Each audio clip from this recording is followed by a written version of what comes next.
तो हेलो, आप सबका वेलकम है केंतारो एक्सप्लेन्स में। आज मैं आपको एक्सप्लेन करने वाला हूँ बरसर्क ऑफ ग्लूटोनी का एपिसोड 1। तो यार एक्सप्लेनेशन को स्टार्ट करते हैं बिना टाइम वेस्ट किए। तो यार एपिसोड की शुरुआत में दिखाया जाता है कि एक लड़का बहुत सारे मॉन्स्टर को बहुत बेरहमी से मार रहा होता है और बोलता है और आते जाओ।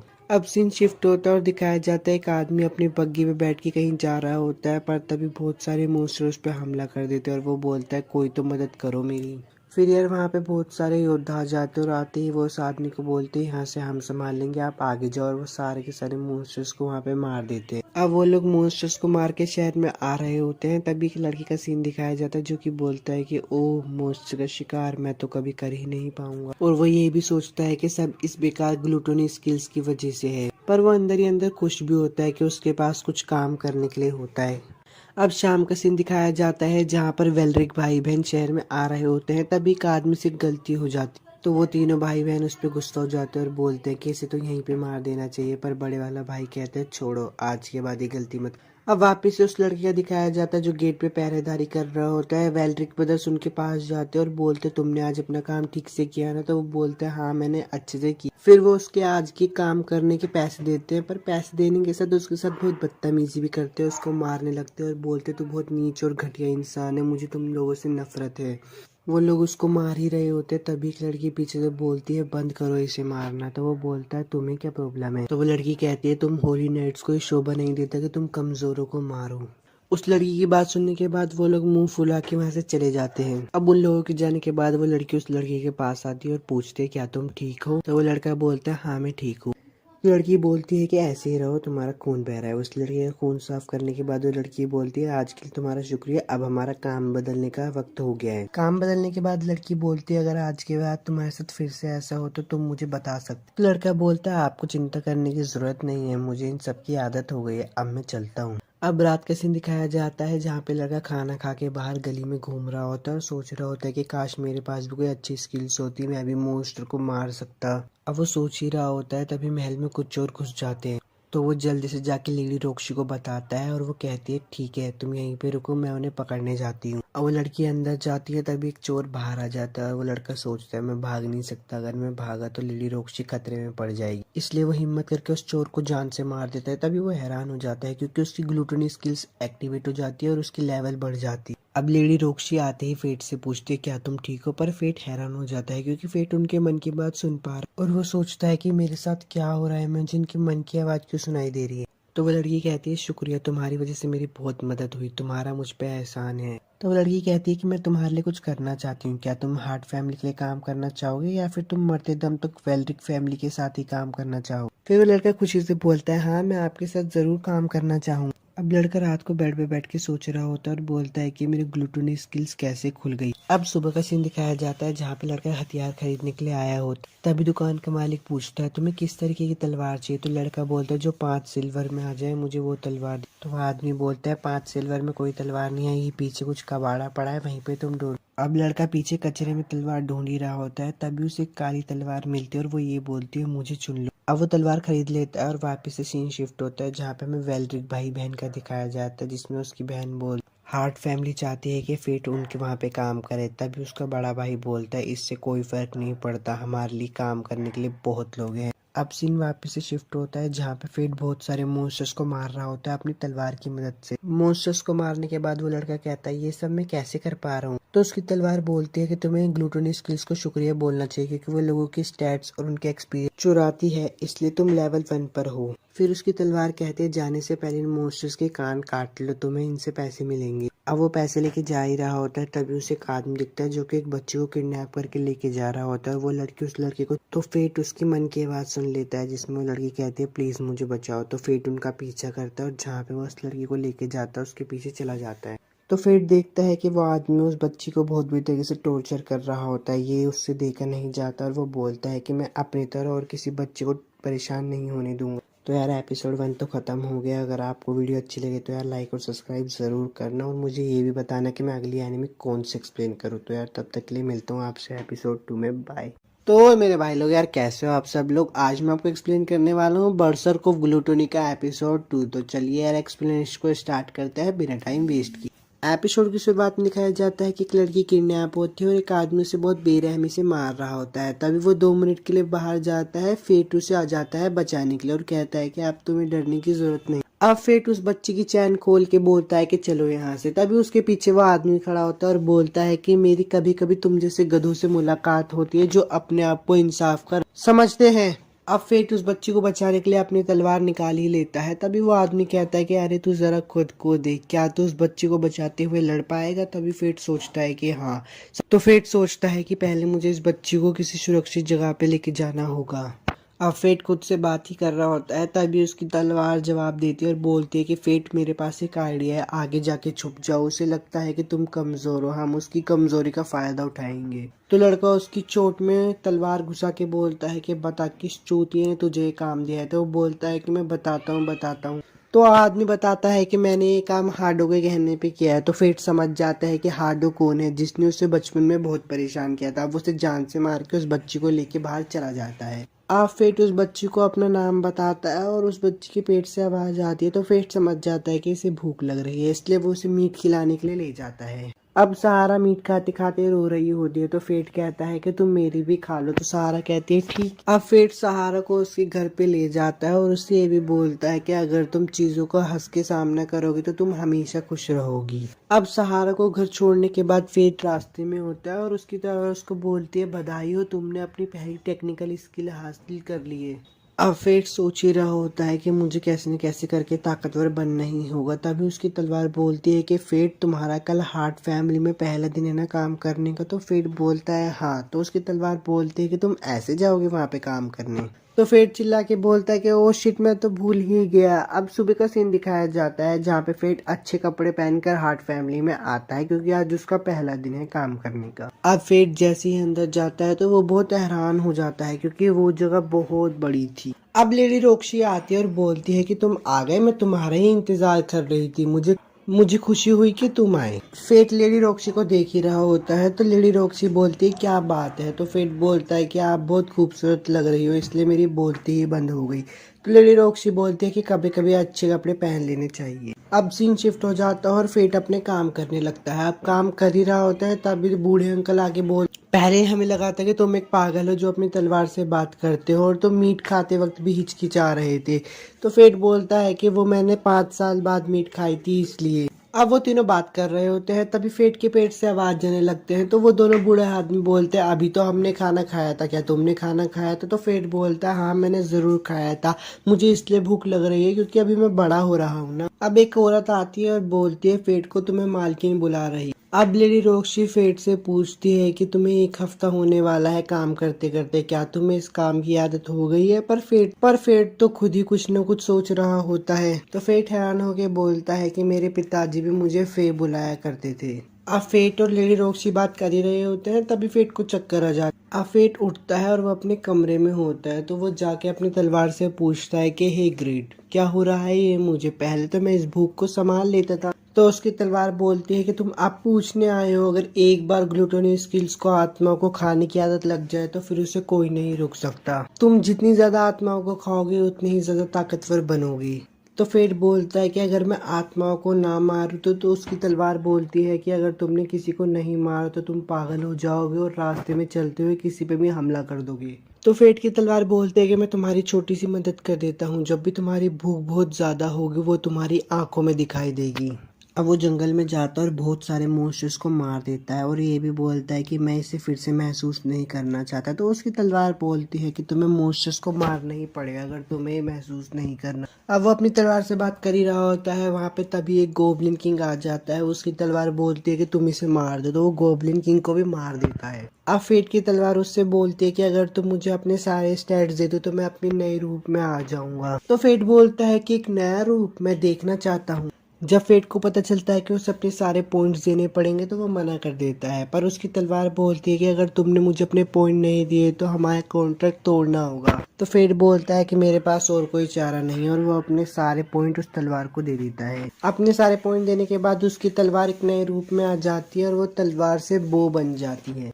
तो यार एपिसोड 1 तो खत्म हो गया। अगर आपको वीडियो अच्छी लगे तो यार लाइक और सब्सक्राइब जरूर करना और मुझे ये भी बताना कि मैं अगली एनीमे आपके लिए कौन सी एक्सप्लेन करूँ। और तब तक के लिए मैं चलता हूँ, बाय।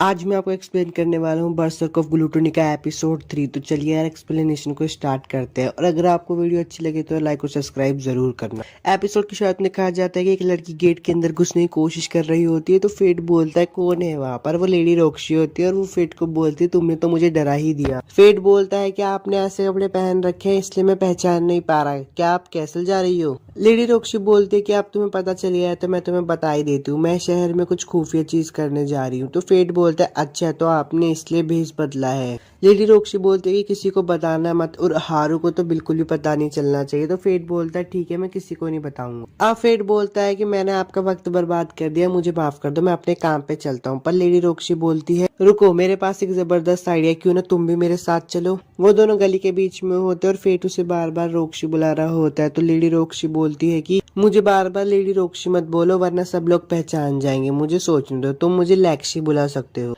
अब फेट बोलता है कि बकवास मत करो, चुप रहो। तो लेडी रॉक्सी बोलते है कि मुझे माफ कर देना बकबक करने के लिए। तो फेट बोलता है नहीं नहीं मैं आपको नहीं बोल रहा था, आप बकबक बिल्कुल नहीं करती। अब लेडी रॉक्सी और फेट दोनों मजे कर रहे होते हैं बाजार में घूमकर, पर तभी एक आदमी बोलता है होली नाइट्स आ रहे हैं। तो तभी सब साइड में हो जाते हैं। वो होली नाइट्स अपने रास्ते में जा ही रहे होते, तभी उन्हें किसी की भूख लगने की आवाज आती है। तो वो चिल्लाकर बोलते है कौन है किसने। तो फेट बोलता है कि मुझे माफ कर दो सर, पर वो होली नाइट बोलता है मुझे आवाज नहीं आ रही। अब वो होली नाइट फेट पे पैर रखने ही वाला होता है, तभी लेडी रॉक्सी आती है और बोलती है उसने माफी मांग ली है ना। पर वो होली नाइट बोलता है तेरी इतनी हिम्मत, तू हमसे ऐसे बात करेगी।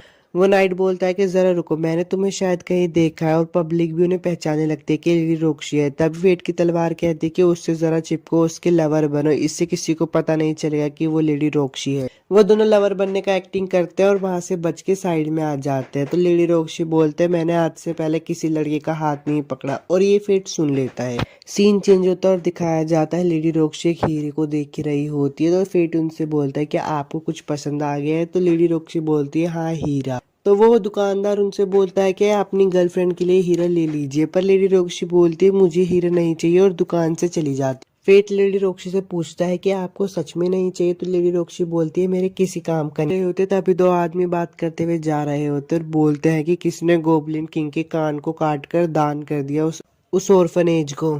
लेडी रॉक्सी उनके पास आती है और बोलते हैं क्या तुम मुझे उसके बारे में और बता सकते हो। तो वो दोनों आदमी बोलते नहीं, जाकर वॉरियर से पूछो। लेडी रॉक्सी फेट से बोलते हैं कि मुझे तुम वॉरियर के पास ले चलो। तो फेट बोलता है आप इसी बंदे की तलाश कर रही हो। लेडी रॉक्सी बोलती है हाँ मैं उस भटकते मॉन्स्टर की तलाश कर रही जो हाल ही में कैपिटल के इर्द गिर्द घूम रहा है। शाम का सीन दिखाया जाता है। फेट वहीं पे जाता है जहाँ पे वो खाना खाता था। वो अपनी कुर्सी पे जाके बैठता है तो वहाँ का मालिक बोलता है तुम वहाँ पे नहीं बैठ सकते, वहाँ पे एक लड़का बैठा करता था जो हाल ही में गुजर गया। वो दुकान का मालिक फेट को देखकर बहुत हैरान हो जाता है और बोलता है कि तुम जिंदा हो। तो फेट बोलता है हाँ क्या मैं यहाँ पे बैठ सकता हूँ। वो कहता है बिल्कुल बैठ। अब वो दोनों अपना खाना खा रहे होते तभी वहाँ पे एक बूढ़ा आदमी आता है और वो फेट को देख के बोलता है भूत तुम जिंदा हो। तो फेट बोलता है हाँ। लेडी रॉक्सी उस बूढ़े आदमी से पूछती है कि तुम्हें पता है उस भटकते हुए भूत का क्या सीन है। तो वो बूढ़ा आदमी बोलता है कि भटकता हुआ मॉन्स्टर एक लीच है। तो लेडी रॉक्सी बोलती है अगर वो लीच है तो एक बड़ी प्रॉब्लम है। और वो बूढ़ा आदमी ये भी बोलता है कि इसलिए होली नाइट्स उस लीच को मारने पे लगे हुए हैं। अब वो दोनों बाहर आ जाते हैं तो लेडी रॉक्सी को फेट शुक्रिया बोलता है क्योंकि लेडी रॉक्सी ने उसकी तलवार की मरम्मत करवाई थी। लेडी रॉक्सी बोलते है कि तुम्हें शुक्रिया कहने की जरूरत नहीं है, शुक्रिया तो मुझे कहना चाहिए, मैं तुम्हारी मदद की वजह से उस भटकते हुए मॉन्स्टर के बारे में जान पाया। फेट लेडी रॉक्सी से पूछता है कि मॉन्स्टर हंट के बारे में आपको कैसे पता नहीं चला। तो लेडी रॉक्सी बोलती है कि वेरी फैमिली काम कर रही है और मुझे बताने का सोचा भी नहीं। अब वो आगे चलते रहते हैं तो हार्डो एक बच्चे को परेशान कर रहा हो।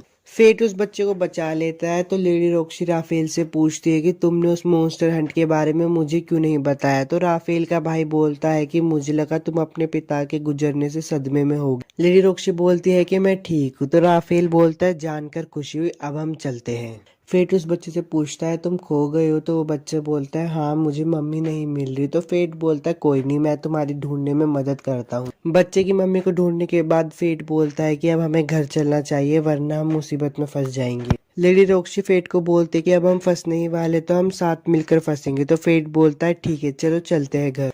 अब रात का सीन दिखाया जाता है जहाँ पे फेट अपनी तलवार से पूछ रहा होता है मैं बिना लेडी रॉक्सी को पता चले कैसे मॉन्स्टर्स को मार सकता हूँ। तो उसकी तलवार बोलती दिमाग में एक आइडिया आ तो रहा। वो एक मास्क को देखता है और उसकी तलवार बताती है कि इस मास्क को पहनने से जो भी तुम्हें देखेगा तुम उसे अलग दिखोगे। अब सुबह का सीन दिखाया जाता है जहाँ पे फेट लेडी रॉक्सी को एक गिफ्ट देता है और बोलता है कि शुक्रिया मुझे जॉब देने के लिए, और बोलता है कि आपकी वजह से मुझे इतना अच्छा कमरा और घर और खाने को मिला। लेडी रॉक्सी बोलती है कि बताओ तुम्हें क्या चाहिए, तो फेट बोलता है मुझे कुछ नहीं चाहिए। एपिसोड 3 तो खत्म हो चुका है। अगर आपको वीडियो अच्छी लगे तो लाइक और सब्सक्राइब जरूर करना और मुझे भी बताना कि मैं नेक्स्ट टाइम आपके लिए कौन से एक्सप्लेन करूँ। तब तक के लिए चलता हूँ, बाय। हेलो दोस्तों, आज मैं आपको एक्सप्लेन करने वाला हूँ बर्सर्क ऑफ ग्लूटोनी एपिसोड 4। तो चलिए एक्सप्लेनेशन को स्टार्ट करते हैं, और अगर आपको वीडियो अच्छी लगी तो लाइक और सब्सक्राइब जरूर करना। एपिसोड के साथ दिखाया जाता है कि बहुत सारे नाइट्स फेट को देखकर बोलते हैं लीच आ गया भागो। अब सीन चेंज होता है और दिखाया जाता है कि लेडी रोक्सी फेट के पास आती है और बोलती है कि मेरे पास तुम्हारे लिए एक सीक्रेट मिशन है, क्या तुम चलोगे। रोक्सी की मम्मी आती है और बोलती है तुम लोगों का स्वागत है, पर लेडी रोक्सी बोलती है आपको स्वागत करने की जरूरत नहीं थी, आपकी तबीयत ठीक नहीं। तो रोक्सी की मम्मी कहती है कि कोई बात नहीं, मुझे अच्छा लग रहा है। अब रोक्सी की मम्मी ये भी कहती है कि वो कौन है तुम्हारे पीछे। तो लेडी रोक्सी बोलती है ये मेरा सेवक है, इसका नाम है फेट बोलता है कि आपसे मिलकर खुशी हुई, मेरा नाम है फेट ग्रेफाइट। तो लेडी रोक्सी की मम्मी बोलती है मैं हूँ आयशा हार्ट, खुशी है कि तुम यहाँ पे आए, तुम्हारा स्वागत है फेट। अब लेडी रोक्सी की मम्मी फेट को बुलाती है अपने पास और बोलती है क्या तुम्हें मेरी बेटी पसंद है। तो लेडी रोक्सी बोलती है आप ये इससे क्या पूछ रही हो। तो उसकी मम्मी बोलती है कि मैं तो बस जानना चाहती थी कि उसे काम देने वाली के नाते वो तुम्हारे बारे में क्या सोचता। फेट बोलता है कि आयशा सामा, मैं लेडी रोक्सी की बहुत इज्जत करता हूँ और अगर आपकी इजाजत हो तो मैं उनकी पूरी जिंदगी सेवा करूंगा।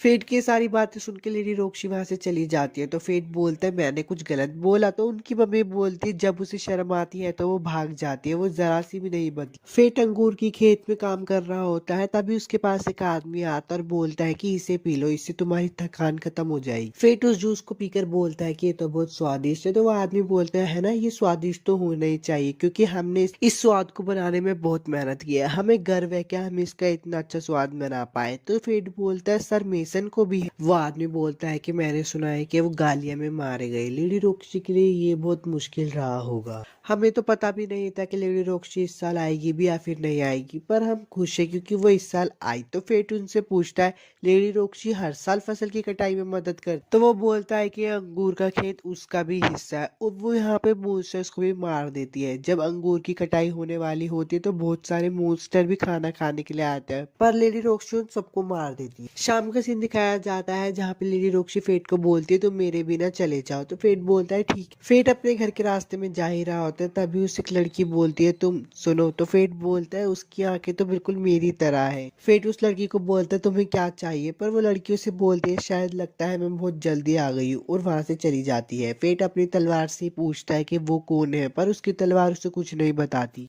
लेडी रोक्सी वहां पे आ जाती है। तो फेट उसे बोलता है आपको तो कुछ काम था, पर लेडी रोक्सी बोलते हैं मैं अंगूर लेने गई थी। लेडी रोक्सी उस लड़की को देखकर बोलती है ये तो एक गालिया है। फेट बोलता है मुझे तो लगा था गालियां तबाह हो गए। अब सीन चेंज होता है, गांव वाले इकट्ठे होते तो देखते उनके सारे के सारे खेतों को बर्बाद कर दिया था। सीन चेंज होता है और दिखाया जाता है लेडी रोक्सी और फेट एक साथ शिकार पर गए होते हैं। तो फेट देखता है वहां पे इतना बड़ा मॉन्स्टर आ जाता है और उसकी तलवार बोलती है उस मॉन्स्टर को देख के तुम्हें भूख लग गई ना। फेट परेशान होकर बोलता है कि मैं अपना ये रूप लेडी रोक्सी को नहीं दिखा सकता। अब वो लोग वापिस से गाँव में आ जाते हैं और लोग बोलते हैं उसे इतने बड़े मॉन्स्टर को कौन मारेगा। तो लेडी रोक्सी बोलती है आप सब चिंता मत करिए, मैं उसे मार दूंगी क्योंकि मैं एक होली नाइट हूँ। रोक्सी की टीम उसके पास आकर बोलती है कि हमें उस मॉन्स्टर को मारने के लिए तैयारी करने में पूरा एक दिन लग जाएगा। तो रोक्सी बोलते है कोई बात नहीं, आप अपना पूरे समय ले ली। फेट बोलता है कि मैं अभी इतना ताकतवर नहीं हूँ कि लेवल 50 के मॉन्स्टर को मार सकूं, पर मुझे कुछ न कुछ तो करना ही होगा। अब रात को फेट आता है और उस बड़े मॉन्स्टर और उसके साथी को मार देता है। तो फेट को चक्कर आने लगता है, वो अपनी तलवार से पूछता है ये क्या हो रहा है। तो उसकी तलवार बोलती है तुमने एक बहुत बड़ी सोल को खाया है, इसलिए तुम्हें ओवरलोड हो गया। फेट की तलवार उसे बोलती है फेट खुद को संभालो वरना हालत और खराब हो जाएगी।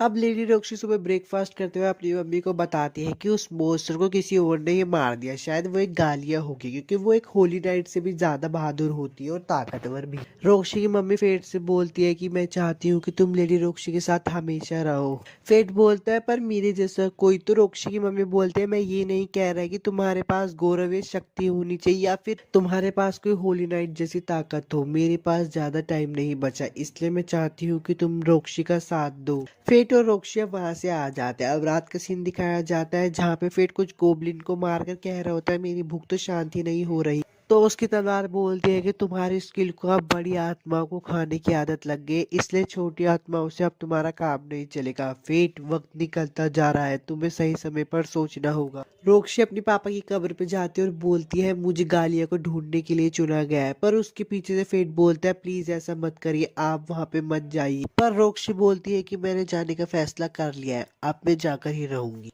एपिसोड 4 तो खत्म हो गया। अगर आपको वीडियो अच्छी लगे तो लाइक और सब्सक्राइब जरूर करो और मुझे ये भी बताओ कि मैं नेक्स्ट टाइम भी आपके लिए कौन सी एक्सप्लेन करूँ।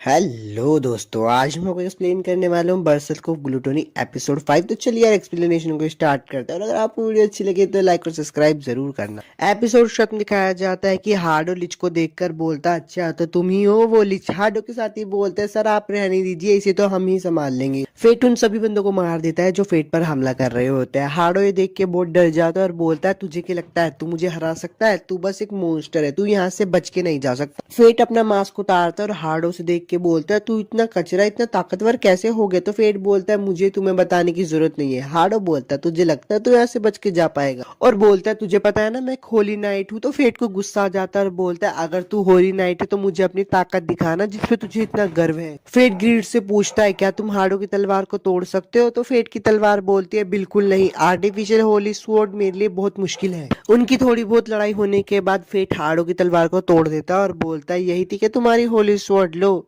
इसे अब उठाओ यहाँ से। हार्डो अपनी टूटी हुई तलवार को देख के डर जाता है और पीछे हटने लगता है। तो फेट उसे बोलता है तुम तो एक होली नाइट थी ना, तो पीछे क्यों हट रहे हो? तुम सही में किसी काम के नहीं हो, एकदम बेकार हो। फेट हार्डो को पटक पटक के मारता है तो हार्डो बोलता है प्लीज मुझे जाने दो। फेट को ये बात सुन के और भी गुस्सा आ जाता है और वो बोलता है तुम्हारी ये हिम्मत कैसे हुई है कहने की, लोगों के साथ कीड़े जैसा बर्ताव करने के बाद, और अब तुम्हारी वजह से लेडी रोक्सी के ऊपर भी खतरा मंडरा रहा है, तो जैसे घटिया इंसान की वजह से। हार्डो फेट से बोलता है तुमने मुझे पूरा क्यों नहीं मारा, मुझे मार दो बस। फेट बोलता है अभी नहीं, मुझे तुमसे कुछ सवाल पूछने हैं। हार्डो बोलता है लेडी रोक्सी के बारे में। लेडी रोक्सी बोलती है मैं जाऊंगी, अगर मेरी जिंदगी इस किंगडम की किसी भी इंसान को बचा सकती है तो मैं जरूर जाऊंगी। वापिस से फेट का सीन दिखाया जाता है। अब फेट फाइनली हार्डो को मार देता है तो हार्डो की स्किल भी फेट को मिल जाती है। तो फेट की तलवार उससे बोलती है तुम एक होली नाइट बन गए हो। तो फेट बोलता है मुझे होली नाइट नहीं बनना। फेट की तलवार बोलती है मुझे लगा ही था तुम ऐसा कहोगे, क्यों ना तुम मेरी सेकंड लेवल का इस्तेमाल कर सकते हो। तो फेट बोलता है बिल्कुल करो, ऊपर से इसके स्टेट्स लेने से मेरे उल्टी करने का मन कर रहा है। फेट की तलवार उसकी सारे स्टेट्स लेकर बोलती है ये है मेरी सेकंड लेवल एक ग्रेट साइथ, श्राप जो इस ब्लेड में बसा हुआ है वो कुछ समय के लिए किसी भी चीज को काट सकता है। फेट बोलता है किसी भी चीज को काट सकती है, तो वो मन में सोचता है काश लेडी रोक्सी की ट्रिप को भी काट सकती है। अब लेडी रोक्सी जाने ही वाली होती है तो सबको बाय बोल रही होती है। अब फेट के पास आती है और बोलती है हम फिर मिलेंगी फेट।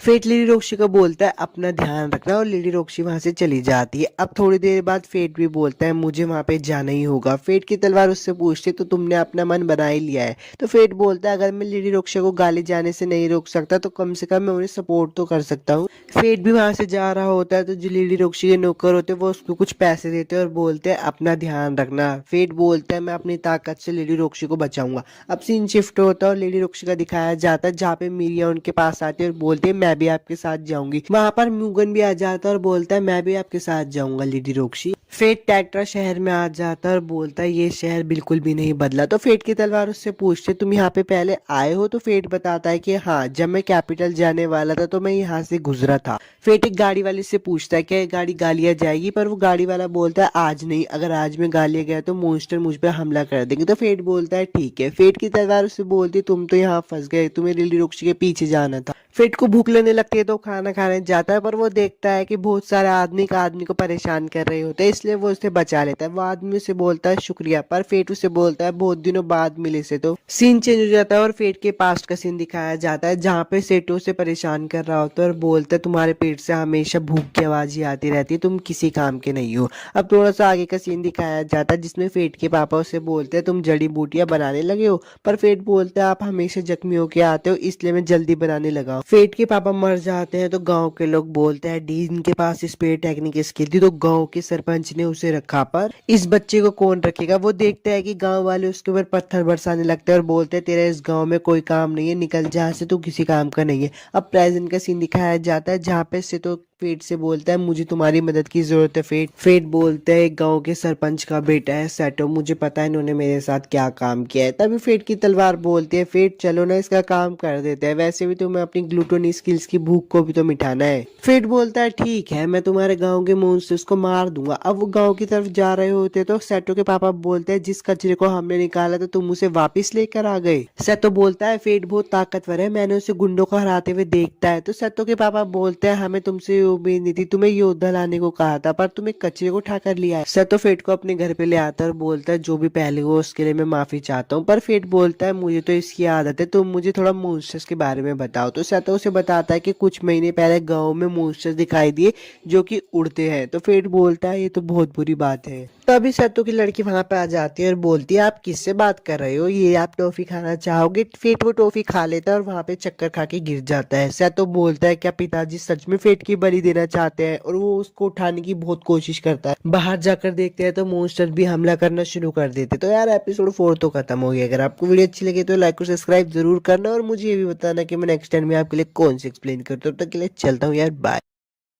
बरसर्क ऑफ ग्लूटनी एपिसोड 6 में आप सभी का स्वागत है। अगर आपने पुराने पार्ट्स नहीं देखे तो यार क्या कर रहे हो, पहले उन्हें देखो ना। जाके एक्सप्लेनेशन को शुरू करते हैं। अगर वीडियो अच्छी लगे तो लाइक और सब्सक्राइब जरूर करना। सेटो फेट को उठाने के लिए दवाइयां बना रहा होता है। अब फेट उठ भी जाता है। फेट उठकर पूछता है हम कहाँ है। सेटो बताता है कि हम घर में है, तुम्हें नींद की दवाई पिलाई गई थी जिससे तुम सो गई। सेटो बोलता है मुझे माफ कर देना, ये सब मेरे पिताजी ने किया है। फेट बोलता है तुम घर के अंदर ही रहना, इन मॉन्स्टर को तो मैं दिखता हूँ, और बाहर जाकर सारे मॉन्स्टर को मार देता है। मारते मारते सुबह हो जाती है। फिर सत्य बोलता है कि मेरे पिताजी मारे गए, गांव में बहुत सारे लोग मारे गए, बस कुछ ही बच पाए जैसे कि मैं, मेरे गांव का खात्मा हो गया। फेट बोलता है रुको मुझे जरा देखने दो। फेट भी उस पूरी जगह को अच्छे से स्कैन कर लेता है और बोलता है हाँ तुम सच में कह रहे हो, यहाँ का खात्मा पूरी तरीके से होता है। वो मिट्टी को भी हाथ में लेता है और बोलता है अब इस मिट्टी में कोई जान नहीं बची, यहाँ पे तुम कुछ भी नहीं उगा पाओगे। सतो उससे पूछता है क्या तुम आइडेंटिफाई का भी इस्तेमाल कर सकते हो। तो फेट बोलता है हाँ। तो सतो बोलता है फिर खतरनाक चीजें करके वॉरियर बनने का क्या फायदा, तुम आइडेंटिफाई का इस्तेमाल करके अच्छी जिंदगी जी सकते हो। फेट बोलता है मेरे पास लड़ाई करने के अलावा कोई चारा नहीं है। सतो बोलता है मैं भी शहर जाऊंगा और एक जॉब ढूंढूंगा अपनी बेटी के खातिर। अब थोड़ा सा आगे का सीन दिखाया जाता है। सतो बोलता है कि मैं चाहता हूँ कि तुम मुझे मारो, मैंने बचपन में तुम्हारे से इतना बुरा व्यवहार किया उसके लिए मुझे माफ कर देना। फेट बोलता है ठीक है, अपने दांत अंदर कर लो, और उसे बहुत जोरों का मुक्का मारता है। सतो बोलता है कि इतनी जोरों का कौन मारता, तुम अभी भी भोंदू ही हो। फेट बोलता है अपनी बेटी का ख्याल रखना। सतो बोलता है तुम भी अपना ख्याल रखना। फेट वहां से जा ही रहा होता है और बोलता है चाहे गांव वाले कितने बुरा क्यों ना हो, लेकिन इन सबको मरता हुआ देखकर बहुत बुरा लग रहा है। रोक्शी का सीन दिखाया जाता है। रोक्शी के टीममेट मेंबर बोलते हैं हम ब्लानचेस्टर शहर पहुंचने ही वाले हैं। तो रोक्शी बोलती है हाँ जब हम वहां पहुंच जाएंगे हम चीजों को इकट्ठा करने का काम करेंगे। म्यूगन लेडी रोक्शी से बोलता है जब हम ब्लानचेस्टर पहुंच जाएंगे तो संभल कर रहना। लेडी रोक्शी बोलती है तुम्हारे कहने का मतलब क्या है। म्यूगन बोलता है जब तुम पहुंच जाओगी तुम खुद ही समझ जाओगी। फेट अपना गाड़ी में जा रहा होता है तो गाड़ी का मालिक बोलता है मैं तुम्हें यहाँ पर लेके तो आ गया हूँ पर तुम्हें मेरी सुरक्षा करनी पड़ेगी। तो फेट भी बोलता है हाँ ठीक है मैं तुम्हारी रक्षा करूंगा। तभी सामने बहुत सारे गुंडे आ जाते हैं। वो गुंडे फेट से बात कर रहे होते हैं, पीछे से गालियां आ जाती है और उन सबको हवा में उड़ा देती है। फेट उसे देखकर बोलती तुम तो वही हो ना। गालियां बोलती मैंने तुम्हें इन गुंडों से बचाया, तुम्हें मेरा एहसानमंद होना चाहिए। और उस गाड़ी के मालिक से पूछते क्या मैं भी तुम्हारे साथ चल सकती हूँ। गाड़ी का मालिक बोलता है बिल्कुल, जब आपने हमारी मदद की है तो हम आपको लेकर चलेंगे। गालियां भी उनके साथ चली जाती है। वो लोग रास्ते में सफर कर ही रहे होते हैं। गालियां फेट से पूछते मुझे तुम्हारा नाम नहीं पता। तो फेट बोलता है मेरा नाम है फेट ग्रेफाइट। गालियां बोलती है अच्छा फेट ऑफ ग्लूटोनी। फेट बोलता है ये सब तुम्हें कैसे पता। तो गालियां बोलते मेरे पास भी डेडली सिन की स्किल है तो मैं बता सकती हूँ। फेट बोलता है डेडली सिन। तो माइन बोलते क्या तुम्हें फेट ने बताया नहीं। अब वो अपने बारे में बताती है। वो बोलते मैं हूँ माइन ऑफ रेथ, तुमसे मिलके अच्छा लगा, मुझे भूख लग रही है। फेट अपने पापड़ निकालता है और बोलता है क्या तुम खाना चाहोगी। फेट बोलता है सारा मत खाओ मेरे लिए भी छोड़ो। तभी गाड़ी का मालिक बोलता है हम शहर पहुंचने वाले। तब एक लड़के का नाटक शुरू हो जाता है। वो गाड़ी का मालिक बोलता है कितनी बेकार एक्टिंग कर रहा है। तो फेट बोलते कि वही है जिसे लेडी रोक्शी लीड करने वाली है। तो वो आदमी बोलता है हाँ लेडी रोक्शी बस यहाँ पे पहुंचने वाली है। फेट की तलवार उस पर हंसते और बोलते तुम तो लेडी रोक्शी के पीछे जाने वाले थे, तुम तो उससे आगे निकल गए। अब वो दुकान का मालिक वहां से निकल जाता है। माइन फेट के कंधों पे ही सो जाती है। तो फेट बोलता है ओए खड़े खड़े मत सो। अब वो उसको उठा के चल लेता है और बोलता है ये सब कैसे हो गया। फेट की तलवार बोलती है हार मान लो, वो इतनी जल्दी उठने वालों में से नहीं है। फेट बोलता है मुझे लगता है तुम उसे अच्छे से जानते हो। पर तलवार कुछ नहीं बोलती और वापस से चुप हो जाती है। फेट आगे बढ़ने करने की कोशिश कर रहा होता है, पर सैनिक उसे रोक लेते हैं और बोलते हैं यहाँ से आगे बस गांव के लोग ही जा सकते हैं। अगर तुम्हें होटल लेना है तो वो तुम्हें वहां पे मिल जाता है। फेट एक होटल ले लेता है और अपनी तलवार से पूछता है तुम माइन को कैसे जानते हो। फेट की तलवार बताती है कि हम एक पुराने दोस्त हैं जो कि आपस में मिल जाते हैं, और ये उस स्लोथ पर भी लागू होता है। फेट बोलता है माइन की कुल्हाड़ी। वो बोलता है हाँ, स्लोथ और मैं एक एक डेडली वेपन है। तो फेट बोलता है हाँ, माइंड भी मुझे अपनी डेडली सिन के बारे में बता रही थी कि वो उसकी स्किल है, क्या तुम इसके बारे में जानते हो ग्रीड। तो ग्रीड बोलता है अच्छा, तो तुम्हारे जानने का समय आ चुका है। वो उसे बताता है कि स्लोथ, व्रैथ, प्राइड, लस्ट, ये सारी ताकतें उन लोगों को तोड़ने के लिए बनाई हैं जिन्हें भगवान ने बनाया, इसलिए इनको इमोर्टल वेपन कहा जाता है। उनमें से ग्लूटोनी सबसे ज्यादा पापी है।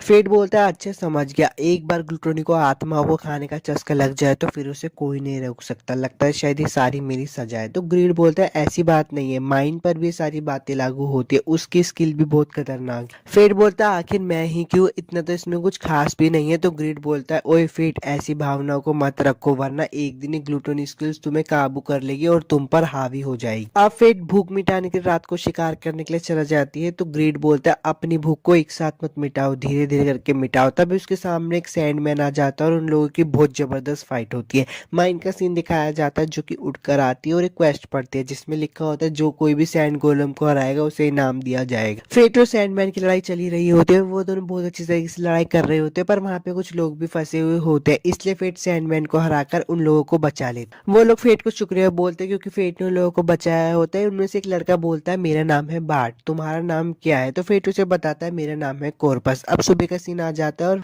माइन बिना कपड़ों के बैठी होती है। तो फेट बोलता है जरा कपड़े पहन लो। तो माइन बोलते है तुम बस अभी बच्चे हो तो मुझे क्यों शर्म आएगी। फेट बोलता है मुझे तो शर्म आ रही है ना। माइन बोलते तुम्हारे दिमाग में बहुत गंदे ख्याल आ रहे हैं। फेट बोलता है ऐसा नहीं है। ग्रीड बोलता है तुम दोनों की अच्छी बन रही है। अब माइन तैयार होकर कहीं जा रही होती है। तो फेट पूछता है तुम कहाँ जा रही हो। माइन बताती है कि मैं सैंड गोलम का शिकार करने जा रही हूँ। तो फेट बोलता है मैं तो उसे कल रात ही हरा चुका हूँ। माइन गुस्सा हो जाती है और बोलती है तुमने मेरा शिकार चुरा लिया। तो फेट बोलता है अच्छा अच्छा, तुम आधा ले लेना। अब वो लोग अपना इनाम देने के लिए जा रहे होते तो वो लड़की बोलती है मिस्टर कॉर्पस, सैंड गोलम को हराने के लिए आपका शुक्रिया, ये लीजिए आपके 100 गोल्ड कॉइन। माइन फेट को बोलते तुम ये मास्क क्यों लगाते हो, ये बहुत घटिया है। तो फेट उसे बताता है कि मैंने मिस्टर कॉर्पस बन के सैंड गोलम को हराया, तो मुझे मिस्टर कॉर्पस बन के ही इनाम को लेना होगा। तभी वहां पे सर रुडोल्फ आ जाते हैं और बोलते तो तुम ही हो जिसने मिस्टर सैंड गोलम को हराया है, अब से तुम मेरी सेवा करोगे और तुम्हें मना करने का कोई हक नहीं है। जब एक नाइट बोलता है तो तुम उसे मना नहीं कर सकते। माइन उसके पास जाती है और बोलती है ऐसा नहीं चलेगा, वो मेरा शिकार था। रुडोल्फ माइन को देखकर बोलता है तुम तो अभी बच्चे हो, तुम्हें तो घर जाकर अपनी माँ का दूध पीना चाहिए। माइन को बात सुनकर बहुत गुस्सा आता है और वो उसे वहीं पे उड़ा देती है। एपिसोड 6 तो खत्म हो गया। अगर आपको वीडियो अच्छी लगी तो लाइक और सब्सक्राइब जरूर करना और मुझे भी बताना कि मैं नेक्स्ट एनिमे आपके लिए कौन सी एक्सप्लेन करूँ।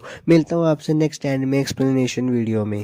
एपिसोड की शुरुआत में कहा जाता है कि फेट बोलता है तुम्हें पक्का यकीन है कि तुम्हारे पास व्रत है, ग्लूटोनी स्किल नहीं, और हमने सारा खाना अभी खरीदा था, तुम कितना खाओगी और ये खाना जाता कहाँ है। माइन को ये बात सुन के बहुत गुस्सा आ जाता है और वो अपनी ताकत का इस्तेमाल करती है। फेट उसको बोलता भी कि मत करो और उसकी ताकत इस्तेमाल करने की वजह से गाड़ी टूट जाती है। गाड़ी का मालिक कहता है कि इसके पैसे मैं अलग से लूंगा। माइन कहीं पे जा रही होती है तो फेट बोलता है अरे कहाँ जा रही है, और उसके पीछे पीछे चलने लगता है। वो एक गाँव में आ जाता है तो ग्रीड बोलता है ये जगह तो बहुत शांति भरी लगती है, हम गालिया के बहुत करीब आने वाले हैं और मॉन्स्टर का खतरा भी बढ़ता जा रहा है, पर इस गांव में इतनी शांति कैसे है। मुझे तो लगता है कि इस गांव की हिफाजत कोई ताकतवर बंदा करता है। फेट बोल रहा है कि अच्छा मुझे समझ आ गया और आगे बढ़ने लगता है। तभी वो एक आदमी को बैठा देखता है और उससे पूछता है जरा सुन आपको पता है इस गाँव का मुखिया कौन है। तो वो बंदा बोलता है हाँ, इस गाँव का मुखिया मैं ही हूँ। तो फेट बोलता है कि मैं यहाँ पे कहीं रहने की जगह ढूंढ रहा हूँ, तो क्या आप मुझे दोगे। फेट और ग्रीड दोनों ही उसकी तलवार देखकर समझ जाते हैं कि वो एक होली नाइट है और वो ही इस गांव की रक्षा करता है। वो मेयर बोलता है अच्छा ठीक है, मैं तुम्हें जगह तो दे दूंगा पर मेरी एक शर्त है, तुम्हें मेरे साथ मुकाबला करना होगा।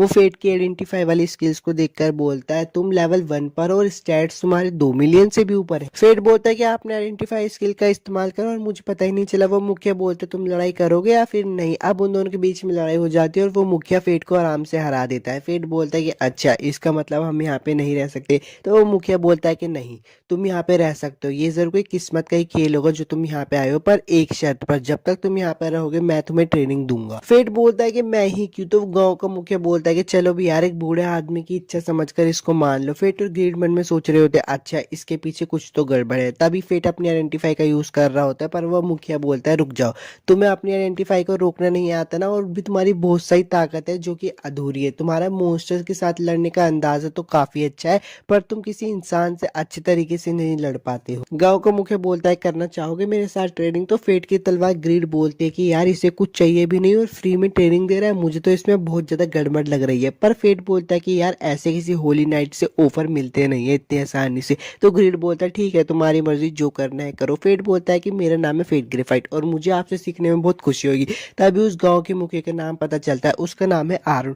वहाँ माइन भी आ जाती है और बोलते फेट हमें वहाँ पे कैंप लगाने की जगह मिल गई है। तो फेट बोलता है नहीं, मुझे रहने की जगह मिल गई है। सीन दिखाया जाता है कि आरुण फेट को ट्रेनिंग दे रहा होता है और सुबह से शाम हो जाती है। आरुण बोलता है कि कल हम असली ट्रेनिंग करेंगे। फेट भी बोलता है ठीक है, पर फेट को तभी कुछ मॉन्स्टर की गंध आ रही होती है और वो देखता है कि वो गंध उस कैसल से आ रही होती है। तभी आरुण की आवाज आती है ये सब क्या है। वो आके अंदर देखते हैं माइन ने सारा खाना खा लिया होता है। फेट बोलता है कि इसके लिए मुझे माफ कर देना। आरुण बोलता है कि ठीक है, मैं गांव से कुछ खाना मांग कर लेके आता हूँ। दूसरा दिन दिखाया जाता है ट्रेनिंग का। आरुण फेट को एक लकड़ी देता है और बोलता है तुम इस लकड़ी से मेरे वार से बचना। पर फेट बोलता है ये तो बस एक लकड़ी है, तो टूट जाएगी। आरुण बोलता है कि मैं ट्रेनिंग दे रहा हूँ ना, मुझे पता है तुम कर लोगे, और उन दोनों के बीच में फिर से प्रैक्टिस शुरू हो जाती है। ट्रेनिंग खत्म हो जाती है। आरुण बोलता है कि अब तुम अपने स्टैट्स को अच्छे से काबू कर पाओगे। फेट बोलता है आपका बहुत बहुत शुक्रिया जो आपने मेरे को सिखाया। तभी वहाँ पे माइन आ जाती है और बोलती है मेरी तरफ से तुम्हारे पास एक तोहफा, और उसके मुंह पे वापस से चित्रकारी कर देती। खाने का सीन दिखाया जाता है। आरुण फेट को बोलता है क्या तुम इतनी जल्दी जा रहे हो, तो फेट बोलता है हाँ मुझे जाना ही होगा। तभी वो बोलता है खाने के लिए बहुत बहुत शुक्रिया। माइन तुम्हें भी इसको शुक्रिया बोलना चाहिए, पर माइन कुछ कहती नहीं। फेट बोलता है माइन की तरफ से मुझे माफ कर देना। आरुण बोलता है कि कोई बात नहीं, तुम लोग पेट भर के खाओ, अभी बहुत सा मीट और सब्जियां बची है। आरुण महल की तरफ देख रहा होता है और बहुत उदास होता है। तो फेट उससे पूछता है क्या उस महल में कुछ है क्या। आरुण उसे बताता है कि 15 साल पहले वो महल मेरा हुआ करता, पर एक दिन मुझे शाही ऑर्डर की वजह से महल छोड़कर जाना पड़ा। उसी मौके का फायदा उठा के लीच लॉर्ड, जो कि लोगों की बहुत नफरत से पैदा हुआ था, उसने मेरी फैमिली को मार दिया। आज भी मेरी फैमिली उसके चंगुल में है। फेट वहां से खड़ा हो जाता है और बोलता है मुझे कुछ काम है, मैं भी आता हूँ। वो महल की तरफ जा ही रहा होता है, पीछे से आरुण आता है और बोलता है तुम महल की तरफ जा रहे हो ना, मैं भी तुम्हारे साथ आता हूँ। वो दोनों जा ही रहे होते। पीछे से माइन बोलती है कि मैं तुम्हारे गांव पे नजर रखूंगी, बदले में मुझे 50 गोल्ड कॉइन दे देना। अब वो दोनों सारे बंदों को मारकर महल के अंदर आ जाते हैं, पर जब महल के अंदर आरुण देखता है तो बहुत हैरान हो जाता है, क्योंकि वहां पे सब लोग जिंदा होता है। आरुण बोलता है कि तुम लोग जिंदा थे, मुझे माफ कर देना, मैं तुम्हारे पास नहीं आ पाया। तो उसका बीवी और उसका बच्चा बोलता है क्या बात कर रहे हो आप थक चुके होंगे, हम तो आपका इतने दिनों से यहाँ पे इंतजार कर रहे थे। आपने किंग का दिया हुआ मिशन पूरा किया पिताजी। आरुण बोलता है कि हाँ मैंने वो मिशन पूरा कर दिया। तभी फेट ग्रीड से पूछता है कि यहाँ पे चल क्या रहा है। ग्रीड उसे बताता है कि यहाँ पे सिर्फ आत्मा है, इनका शरीर तो पहले से ही मर चुका है, ये एक इल्यूजन मैजिक है, यहाँ पे सबके सब छलावा है।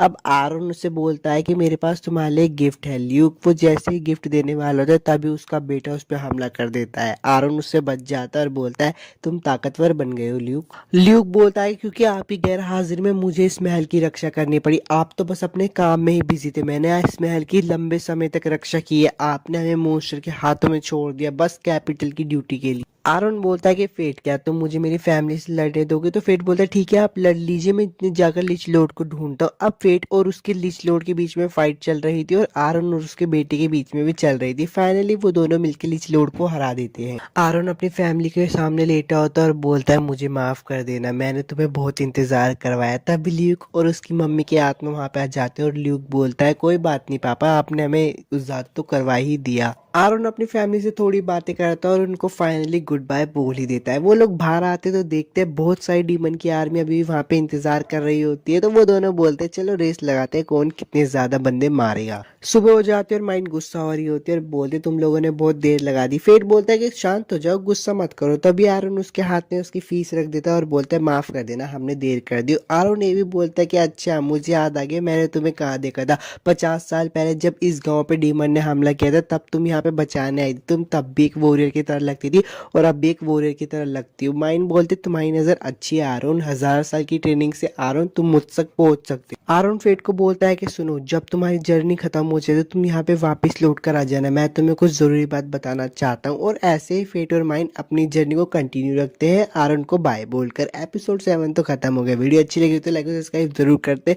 मिलता हूँ आपसे नेक्स्ट एक्सप्लेनेशन वीडियो में। एपिसोड की शुरुआत में फेट माइंड से पूछता है कि तुम्हें सच में कहना ना तुम्हारे पास व्रात है ना कि ग्लूटोनी। तो वो ये भी बोलता है कि उन्होंने हमें इतना सारा खाने का सामान दिया था और तुमने इतनी जल्दी खत्म कर दिया। तो माइंड बोलती है कि गुस्से से बहुत जल्दी कैलोरीज बर्न होती है, इसलिए मैं खा रही हूँ। फेट की तलवार बोलती है कि तुम ये सारी बातें पहले ही कर चुके हो। माइंड फेट को बोलती है कि तुम खाना चाहोगे। माइंड फेट को अपने हाथों से खिलाती है और बोलती है हाँ ये हुई ना बच्चों वाली बात, और जाके उसकी गोदी में लेट जाती है। फेट बोलता है कि तुम मेरी गोद में क्यों सो रही हो। माइंड बोलती है कि जमीन बहुत कड़क है इसलिए तुम्हारा गद्दा मैंने इस्तेमाल कर लिया। फेट माइंड को सोते हुए देखकर बोलता है कि देखो कैसे बच्ची की तरह लगती है सोते हुए। फिर उसे एक सीन याद आ जाता है जिसमें माइंड बोलती है कि हम फैंटम है, हमें मरने की इजाजत नहीं है, हमें भी बहुत सारे काम करने हैं। फेट ग्रीड से पूछता है कि हे सुनो, तुम्हें पता है किसकी तरफ लड़ रही है। पर ग्रीड कुछ नहीं बोलता। फेट बोलता है कि तुम हमेशा की तरह सब कुछ पता होते हुए भी आज भी कुछ नहीं बोलोगे। ग्रीड बोलता है कि हाँ शायद, पर जब तुम इसके साथ सफर कर ही रहे हो तो तुम्हें पता लग जाएगा। लेडी रोक्सी का सीन दिखाया जाता है। उनके साथी उनसे पूछते कि हम गालियां पहुंचने वाले हैं ना लेडी रोक्सी। तो लेडी रोक्सी कहती है हाँ। म्यूगन से पूछते कि अभी हम कहाँ पहुंचे हैं। म्यूगन उन्हें बताता कि हम हाउसन के करीब पहुंचने वाले हैं।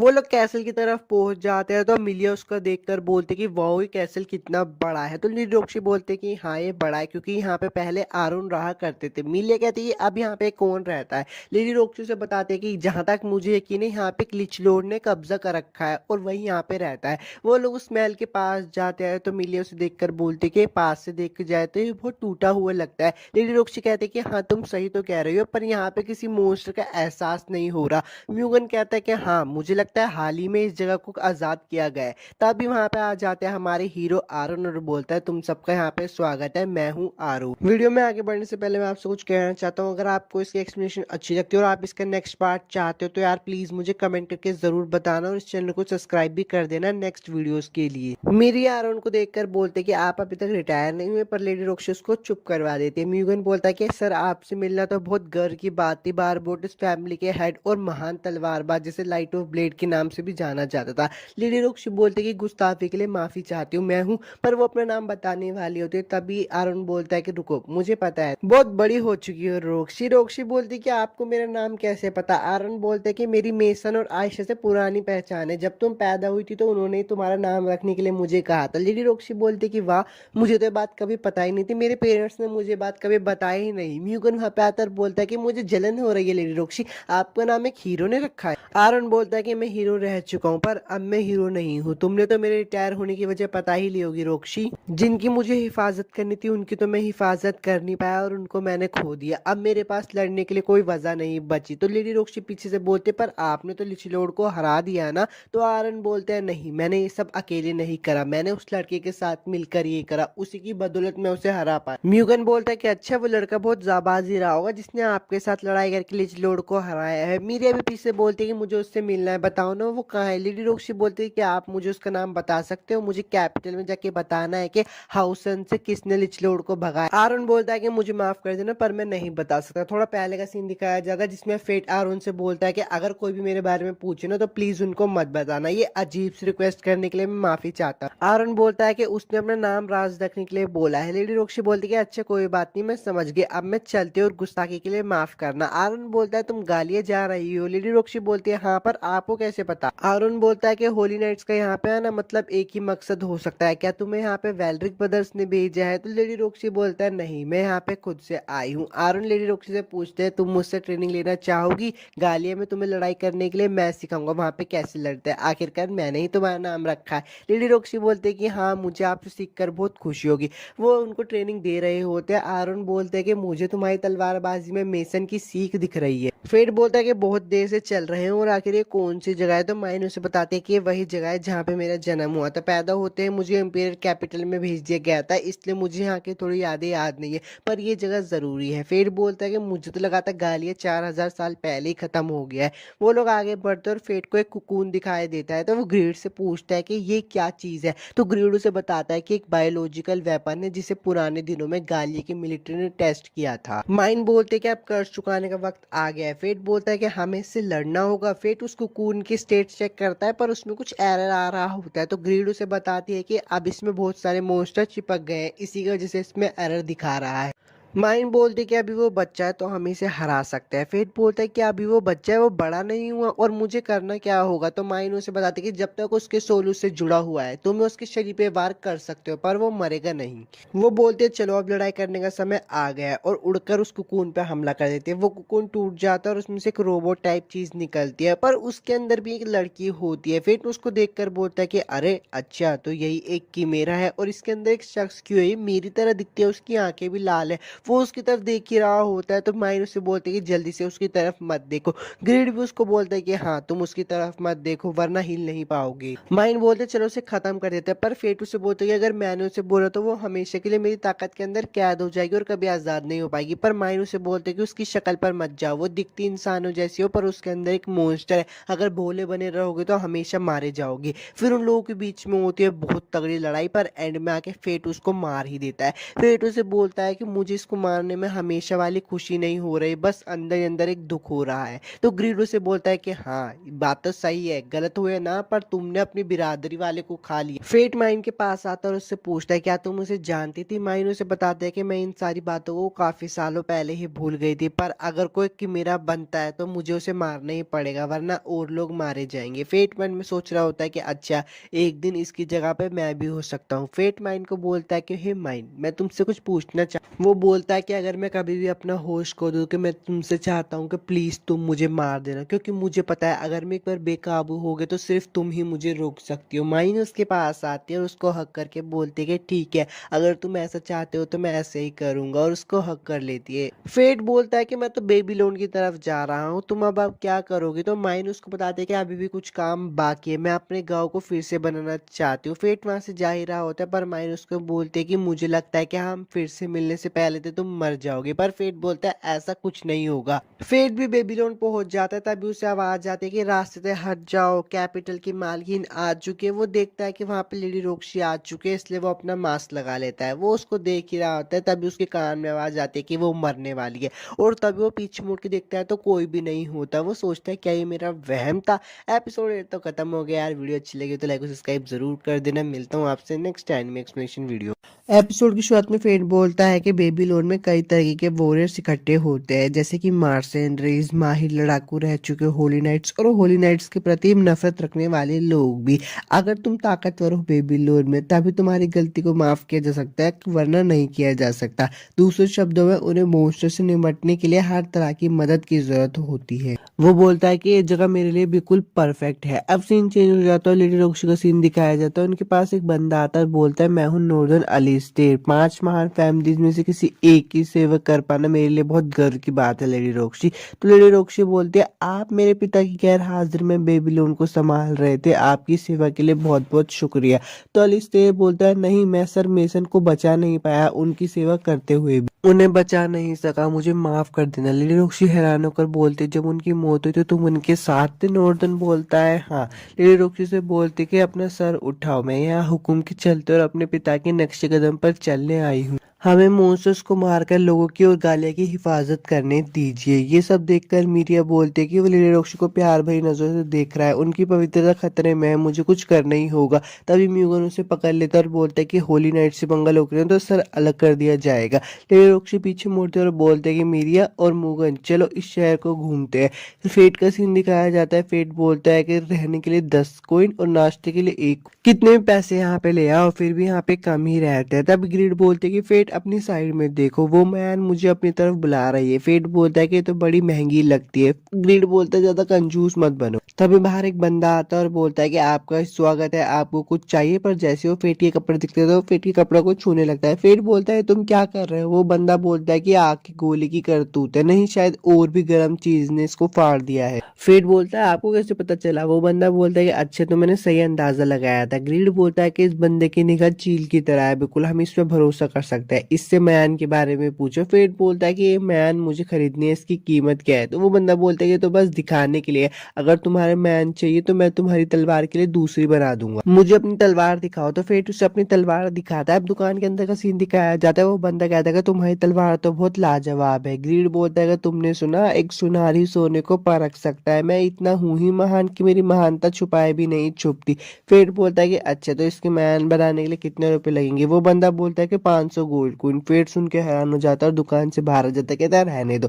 फेट बोलता है कि अच्छा 500 कॉइन, यार ये तो बहुत लूट मची हुई है। ग्रीड बोलता है हमें पैसे बचा कर रखने चाहिए थे। फेट बोलता है कि बेबीलोन की महंगाई तो यार आसमान को छू रही है, पहले हमें रोज के खर्चे को निकालना होगा। तभी उसे पीछे से आवाज आती है और एक बंदा बोलता है, ओए मास्क वाले लड़के, हमारे साथ आओगे? वैसे भी तुम्हें मॉन्स्टर हंट में नाम कमाना है ना, तुम कैपिटल के लिए एक वॉलंटियर सोल्जर की तरह काम कर सकते हो। तो फेट बोलता है कि नहीं शुक्रिया, मुझे काम के लिए किसी की जरूरत नहीं है। वो बंदा बोलता है कि माफ करना, आपको हेक्स होली नाइट होंगे इसलिए आप अकेले काम करना चाहते हो और आप बहुत ताकतवर भी होंगे, हमने तो बस आपका हाल थोड़ा खराब देखा इसलिए आकर आपसे पूछो, और वहां से चले जाते हैं। फेट बोलता है कि टीचर दिखने के लिए माफ कर देना। ग्रीड बोलता है देखा, अगर तुम अच्छे कपड़े पहने होते वो उन जैसे लंगूर तुम्हें परेशान नहीं करते। फेट बोलता है अच्छा ठीक है, अब मैं अपने नए कपड़े लूंगा, आज बहुत सारा शिकार करूंगा। अब वो लोग शिकार के बीच में होते तो ग्रीड उसे बताता है कि हमने बॉर्डर पार कर लिया है। फेट बोलता है कि बड़ी गंदी सी बदबू आ रही है। तो ग्रीड उसे बताता है कि हाँ, क्योंकि यहाँ पे हर जगह मॉन्स्टर की लाशें हैं। ग्रीड बोलता है कि लगता है शायद भगदड़ मचने वाली है। तो फेट बोलता है कहाँ, तभी सामने से ओक्स का झुंड आ रहा होता है। तो ग्रीड उनके बारे में बताता है, ओक्स एक तरीके के मॉन्स्टर है जो गालिया में हर जगह फैले हुए हैं और वो बहुत समझदार है, इसलिए वो मिलकर काम करते हैं। उनकी संख्या लगभग 50 होंगी। मैं कहूंगा इनसे लड़ना मतलब इंसानों से लड़ना जैसा। फेट बोलता है कि ठीक है, मैं समझ गया, अब वक्त आ चुका है जो मुझे आरोन ने सिखाया था उन सबका इस्तेमाल करने का। वो ओक्स पे हमला करने वाला होता है, तभी इंसानों को एक झुंड आ जाता है और ओक्स पे हमला कर देता है। फेट वहां पे खड़े होकर देख रहा होता है। तो ग्रीड बोलता है कि पागल होके जे क्या कर रहे हो, जाकर उनके किल चुराओ ना। तो फेट बोलता है तो बदतमीजी होगी। ग्रीड बोलता है कि शिकार करने में कोई भी तमीज नहीं होती। तभी वहां पे एक और ओक्स का झुंड हमला कर देता है। तो फेट बोलता है मुझे किसी के किल चुराने नहीं पड़ेंगे। ग्रीड भी बोलता है हाँ, अब तुम्हारे पास हीरो बनने का वापस से समय आ गया, और वो सारे ओक्स को मार देता है। ग्रीड उससे बोलता है ये क्या हुआ? फेट उसे बताता है कि मैंने इतने सारे ओक्स को मार दिया, तब भी मेरी ग्लूटोनी स्किल्स में कुछ हलचल नहीं हो रही। तो ग्रीड उससे पूछता है जब तुमने हानियल को मार था उसके बाद से कुछ हलचल नहीं हो रही? फेट उसे बोलता है हाँ, क्या आरोन मुझे इसी के लिए वो सब सिखा रही थी? ग्रीड बोलता है कि जल्दी से इन सबके कान ले लो और जाके शहर में इनको बेच आओ। फेट उन सबके कान लेके बेचने के लिए आ रहा होता है। लोग बाग उसे देख के बहुत हैरान हो रहे होते, कह रहे होते कि तो दो पार्टियों के मिलके तभी इतने सारे कान आ सकते हैं और इसने काम अकेले कर दिया। फेट उसके सामने कान रखता है और बोलता है कि मुझे इन सबके पैसे दे। तो वो लड़की कहती है कि मैं इन्हें अभी गिन कर देती हूँ, पर तभी उसके पीछे एक बंदा आता है और बोलता है कि ओए हमारा माल क्यों चुरा रहा है? ग्रीड बोलता है कि अगर फेट वहां नहीं होता ना तो तुम सबका वहां पे कुकुम्बर निकल जाता। वो बंदा बोलता है कि सारा माल मेरे हवाले कर दे। फेट बोलता है मैं आखिरी मौका देता हूँ पीछे हटने का, पर वो सब नहीं मानते और फेट पे हमला कर देते हैं। एक एक करके फेट सबको हरा देता है और अपने पैसे लेके वहां से जा रहा होता है। पर लेडी रोक्सी से पीछे से बोलते क्या ये सब तुमने किया, तुम इन सबके जिम्मेदार हो। लेडी रोक्सी को हालात समझ आ जाती है तो वो बोलती है अच्छा, पहले उन्होंने तुम पे हमला किया इसलिए तुमने उन पे हमला किया? तो फेट बोलता है हाँ, मैंने सिर्फ अपने सेल्फ डिफेंस में हमला किया, अब मेरा क्या होगा? तो लेडी रोक्सी बोलते कुछ नहीं, मैं इस बार तुम्हें माफ कर देती हूँ। और पीछे मुड़कर गुंडों को भी बोलती है कि अच्छा, मैं तुम्हें भी माफ कर दूंगी लेकिन तुम्हें एक रात हवालात में बिताने होंगे। लेडी रोक्सी फेट को कुछ बोलते हैं पर फेट सुन नहीं रहा होता, वो कुछ सोच रहा होता है। मीरिया उसे बोलती है कि लेडी रोक्सी तुम्हें कुछ बोल रही है और तुम उसे सुन नहीं रहे हो और तुमने मास्क भी लगा रखा है, इसको उतारो। वो उसकी मास्क उतारने की जबरदस्ती कर रही होती है तो म्यूगन बोलता है फालतू बातें मत करो। लेडी रोक्सी बोलती है इसकी कोई जरूरत नहीं है। वो फेट से माफी मांगते और बोलते कोई परेशानी खड़ी मत करना और थोड़े अच्छे से कपड़े बदल लो। ये बात सुन के तो फेट वहां से भाग जाता है। फेट बाहर आ जाता है तो ग्रिल उसे बोलता है कि देखो अब लेडी रोक्सी ने भी बोल दिया, तुम्हें अपने आप को साफ कर लेना चाहिए और अच्छे कपड़े पहन लेना चाहिए और तुम्हें मेरे लिए मैन खरीदनी चाहिए। तो फेट बोलता है कि अभी हमारे पास इतने पैसे नहीं है, हमें पहले कमाने होंगे। तभी वहां पे वो दुकान का बंदा आ जाता है और बोलता है कि मैंने सुना कि तुमने गिल्ड में सारे गुंडों को हरा दिया, क्या तुम लड़ाई करते हुए मेरी गियर पहनना चाहोगे? फेट बोलता है कि इतनी जल्दी इसकी खबर बन भी गई। वो बंदा बोलता है कि अरे मैंने अपना नाम तो बताया नहीं, मेरा नाम है जेट और मैं 3 महीनों से गियर की दुकान चला रहा हूँ। अब वो लोग दुकान के अंदर आ जाते तो फेट उसे बोलते कि अच्छा, तो अभी तुमने नाम नहीं बनाया इसलिए तुम चाहते हो कि मैं तुम्हारे कपड़े पहन के तुम्हारा प्रमोशन करूँ? तो वो बंदा कहता है कि हाँ, मुझे किसी ऐसे बंदे की तलाश थी जो कि मेरे गियर्स को पहन के मेरा नाम बढ़ा सके, तो क्या तुम मेरे साथ काम करना चाहोगे? फेट बोलते हैं कि हाँ, इस ऑफर को मना करने की कोई वजह नहीं है। वो उसे अपने कपड़े पहना देता है और बाद में बोलता है लाओ 800 रुपए दे दो। फेट बोलता है मुझे तो लगा ये फ्री था। फेट बोलता बोलता है कि जैसे ही मैं पैसे कमा रहा हूँ उतनी तेजी से मेरे पैसे जा रहे हैं। अब उसको भूख लगने लगती है तो वो एक पब में चला जाता है। वहां पे एक लड़की होती है जिसे देख के उसकी नजरें नहीं हट रही होती। फेट बोलता है यार ये क्या बला है। वो लड़की फेट के पास आती है और बोलती है मुझे तुम्हारा इंतजार था फेट। फेट बोलता है कि मैंने तो मास्क पहन रखा है फिर भी इसने मुझे कैसे पहचाना। वो लड़की बोलते है मैं भी तुम्हारे जैसी हूँ इसलिए छुपना छुपाना मेरे सामने नहीं चलेगा, मैं हूँ एरिस। अब वो दोनों एक कमरे में आ जाते हैं तो वो किसी बोलती है अपना मास्क उतार लो, वैसे ही मैं तुम्हें अच्छे से देखना चाहती हूँ। तभी एरिस की थोड़ी स्किल्स उस पर लगने लगती है तो एरिस बोलती है मुझे माफ कर देना, मेरे इस पे कोई कंट्रोल नहीं है। फेट बोलता है कि तुम मेरा काफी समय से इंतजार कर रही थी, इसका मतलब क्या है। तो एरिस उसे बताती है कि जब तुम कैपिटल में थे ना मैं तुम्हारा तभी से इंतजार कर रही थी। जब तुम्हारी ग्लूटोनी स्किल्स जागी तो मैंने तुमसे मिलने का सोचा पर मैंने इसे आगे के लिए छोड़ दिया क्योंकि मुझे पता था कि तुम्हारी कभी ना कभी तो ग्रीड से मुलाकात होगी। फिर बोलता है कि अच्छा अगर तुम्हें ग्रीड के बारे में पता है तो तुम्हें माइंड के बारे में भी पता होगा। तो एरिस बोलती है हाँ लेकिन मेरी उससे ज्यादा बातें नहीं होती, मैं दूसरी पीढ़ी की हूँ, मैं पहली पीढ़ी वालों से ज्यादा अच्छे से जानती नहीं। फेट बोलते पहली लड़की है तो एरिस बोलती है हाँ मेरी फ्रेंड वालों से इतनी ज्यादा बनती नहीं है। और हाँ माइंड से याद आया कि तुमने हैनियल को खत्म कर दिया, उसके लिए बधाई हो, वैसे भी वो एक सरदर्दी था। तो फेट बोलते यार तुम्हें तो सच में सब कुछ पता है। एरिस बोलते मुझे सब कुछ तो नहीं पता पर मुझे अभी भी समझ नहीं आ रहा कि उस खून को वहां पे फेंका किस। एरिस बोलते कि चलो अब ये सब छोड़ो सीधा काम की बात पर आते हैं। फेट बोलता है कि हैं तो अब तक हम सारी बातें क्या कर रहे थे। एरिस उसे बोलते कि डेडली सिन के साथ साथ होते हुए मैं एक किंगडम की गार्डियन भी हूँ, मेरे लिए किंगडम के काम लोगों से ऊपर है, सीधा कहूँ तो मैं उज्जवल भविष्य के लिए काम कर रही हूँ। तो फेट बोलता है तुम कहना क्या चाहती हो। एरिस उसे बोलते कि मेरे को पता है लेडी रोक्सी गालिया में मरने वाली है। फेट को गुस्सा हो जाता है और बोलता है ये कैसा बेहुदा मजाक है, तुम चाहती हो कि लेडी रोक्सी मर जाए। एरिस बोलते हैं लेडी रोक्सी की मौत से हमें बहुत फायदा होगा। तो फेट बोलता है कि उनकी मौत से किसी को फायदा नहीं होगा और वहां से चला जाता है। एरिस बोलते हैं कि प्लान तो शुरू हो चुका है, एपिसोड 9 खत्म हो चुका है, अब एपिसोड 10 की तरफ चलते हैं। एपिसोड की शुरुआत में नॉर्दर्न लेडी रोक्सी से बोलता है कि जिस फोर्स को हमने गाली से सामान लाने के लिए भेजा था उससे हमारा कॉन्टेक्ट टूट गया है। तो लेडी रोक्सी बोलते हैं कॉन्टेक्ट टूट गया इसकी कोई वजह पता है। नॉर्दर्न बोलता है कि नहीं। लेडी रोक्सी बोलते कि अच्छे तो बताओ उनका कॉन्टेक्ट कहाँ टूटा। नॉर्दर्न उन्हें बताता है कि ग्रेट रवाइन में। लेडी रोक्सी बोलती है कि हम उन्हें बचाने के लिए जा रहे हैं। में फेट बोलता है कि मैजिक क्रिस्टल। तो जेड बोलता है कि हाँ इस तलवार की मैन बनाने के लिए उनकी जरूरत पड़ेगी पर हाल ही में उनका मिलना मुश्किल हो गया है। तो फेट बोलता है इनका माल भी नहीं आ रहा। जेड उसे बताता है कि रॉयल आर्मी मैजिक क्रिस्टल की सप्लाई पर नजर रखती है इसलिए मुझे नहीं पता। ग्रीड फेट से बोलता है कि हमें क्रिस्टल को लेके ही आना होगा। तो फेट जेड से पूछता है कि मैं क्रिस्टल लेके आ जाऊंगा, मुझे बता दो कि वो कहाँ मिलेंगे। जेड बताता है कि वो गालिया में मिलेंगे। ग्रीड बोलता है कि कोई दिक्कत नहीं है हम आसानी से लेकर आ जाएंगे। फेट बोलता है कि ठीक है मैं लेकर आ जाऊंगा। जेड बोलता है अच्छा तो मैं तुम्हें डिस्काउंट दूंगा। अब वो उस नक्शे में बता रहा है कि ये वही नक्शा है जो मेरे मास्टर मटेरियल्स इकट्ठा करने के लिए इस्तेमाल करते। ग्रीड बोलता है कि ठीक है मतलब हमें हमारी म्यान को बनाने के लिए नए सफर पर निकलना होगा। वो लोग सफर में बहुत सारे मॉन्स्टर से भी मिलते हैं और उनको मार भी देते हैं। लेडी रोक्सी का सीन दिखाया जाता है। मीरिया उनको बुलाती है और बोलती है कि लेडी रोक्सी ये देखिए। पीछे से नॉर्दर्न ने बोलता है कि हाँ यहाँ पे कंपास काम नहीं करते। मीरिया बोलती है तो हम ग्रेट रिवाइन के रास्ते का पता कैसे लगाएंगे। तो म्यूगन बोलता है कि चांद और सितारों की पोजीशन से हम दिशा का पता लगाते हैं लेकिन आज तो बादल छाए हुए हैं। लेडी रोक्सी बोलती है हाँ चांद भी नहीं दिखाई दे रहा। लेडी रोक्सी ने बताती है कि जहाँ पे ओर्स की संख्या ज्यादा होती है वहाँ पे गालिया का रास्ता होता है थोड़ा बहुत। तो म्यूगन बोलता है कि फिर तो बस हमें ओक्स का पीछा करना है और हमें गालिया में जाने की दिशा मिल जाएगी। तो लेडी रोक्सी बोलते हैं कि इसमें थोड़ा खतरा है क्योंकि यहाँ पे ओक्स के अलावा और भी बहुत सारे मॉन्स्टर है, यहाँ पे क्राउन बीस्ट भी होते हैं, हमें बहुत ध्यान से जाना होगा। फेट का सीन दिखाया जाता है। ग्रीड से बोलता है कि काफी समझदार हो गए हो। तो फेट बोलता है कहना क्या चाहते हो। ग्रीड बोलता है कि योद्धा को लड़ाई करने से पहले आराम करना चाहिए। फेट बोलता है चुप करो और आंखें बंद कर लेता है। आंखें बंद करने पे वो एक जगह पे आ जाता है जो कि पूरी सफेद होती है। तभी उसके सामने वही लड़की आती है जिसको उसने मारा था।